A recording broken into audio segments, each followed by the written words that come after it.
एक समय की बात है। दुनिया के एक मीठे कोने में चॉकलेटपुर नाम का एक शहर बसा हुआ था। यह एक ऐसी जगह थी जहां सब कुछ कैंडी और चॉकलेट से बना था।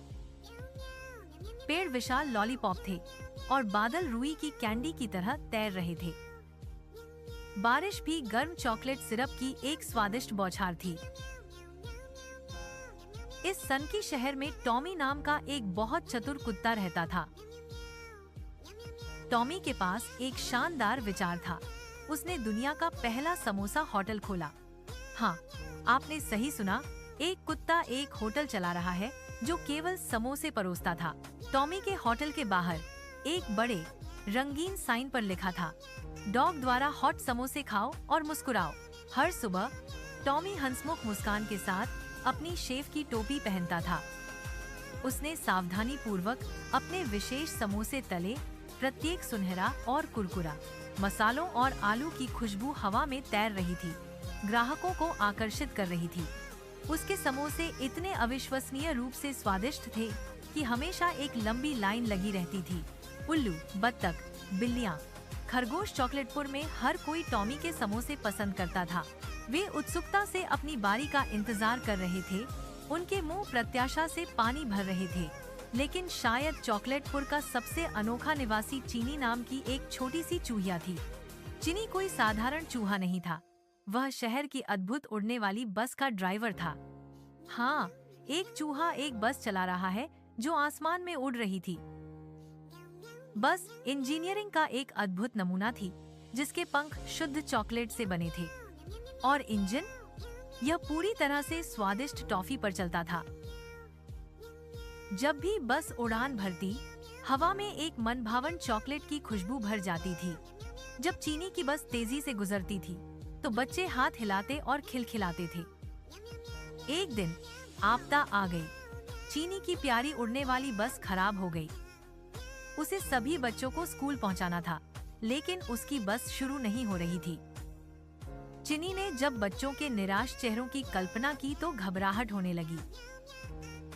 वह जितनी तेजी से दौड़ सकता था, अपने छोटे पैरों से टॉमी के होटल की ओर भागा।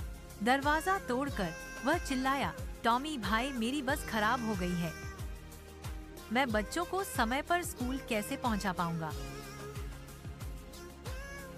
टॉमी हमेशा शांत और साधन संपन्न ध्यान से सुनता था। फिर एक आश्वस्त मुस्कान के साथ उसने कहा, चिंता मत करो मेरे दोस्त, आज हम सब मिलकर काम करेंगे और कुछ जादू पैदा करेंगे। टॉमी चीनी को रसोई में ले गया। उसका दिमाग पहले से ही विचारों से गुलजार था। एक साथ उन्होंने साधारण चीज को असाधारण चीज में बदलने की योजना बनाई। उन्होंने टॉमी के विशाल फ्राइंग पैन को अपनी नई बस के आधार के रूप में उपयोग करने का फैसला किया।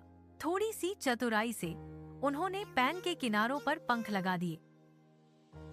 पंख रोशनी में झिलमिला रहे थे, उड़ान भरने के लिए तैयार।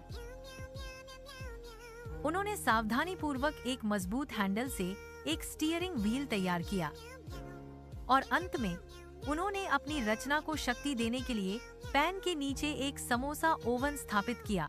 जैसे ही ओवन गर्म होना शुरू हुआ, गर्म समोसों की खुशबू हवा में भर गई।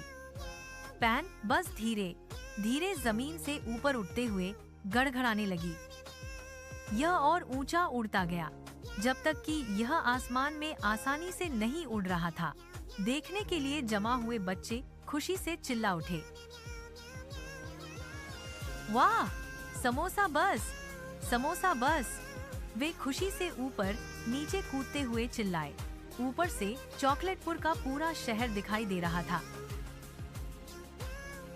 वे कैंडी के जंगलों को एक मीठे हरे कालीन की तरह फैले हुए देख सकते थे। जेली नदियां धूप में चमक रही थीं, जो भूभाग से होकर अपना रास्ता बना रही थीं, और दूरी में चॉकलेट की पहाड़ियां भव्यता से उठी। उनकी चोटियां कोको से ढकी हुई थीं। बच्चों ने लुभावने दृश्य को आश्चर्य से देखा। जल्द ही वे टॉमी और चीनी की बदौलत सुरक्षित और स्वस्थ स्कूल पहुंच गए। अध्यापक और माता पिता उनके अविश्वसनीय उड़ने वाले समोसा बस को देखकर चकित थे। टॉमी और चीनी की त्वरित सोच और टीम वर्क के लिए सभी ने उनकी प्रशंसा की। उस दिन से टॉमी और चीनी की दोस्ती और भी मजबूत हो गई। वे जानते थे कि साथ मिलकर वे किसी भी चुनौती को पार कर सकते हैं। फ्लाइंग समोसा बस चॉकलेटपुर का गौरव बन गई, जो उनकी प्रतिभा का प्रतीक थी। यह आकाश में उड़ता हुआ बच्चों को स्कूल ले जाता था और पूरे शहर में खुशी फैलाता था। और हाँ, जब भी बस ऊपर से गुजरती, नीचे के जानवर रुक जाते और आश्चर्य से देखते रहते। वे एक दूसरे की ओर इशारा करते और फुसफुसाते। उनकी आंखें आश्चर्य से चौड़ी हो जाती। वे जानते थे कि चॉकलेटपुर में कुछ भी संभव था।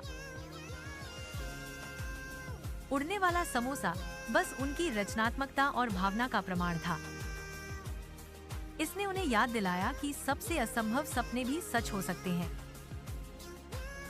वाह, वे विस्मय से कहते थे, इस शहर में कुछ भी असंभव नहीं है।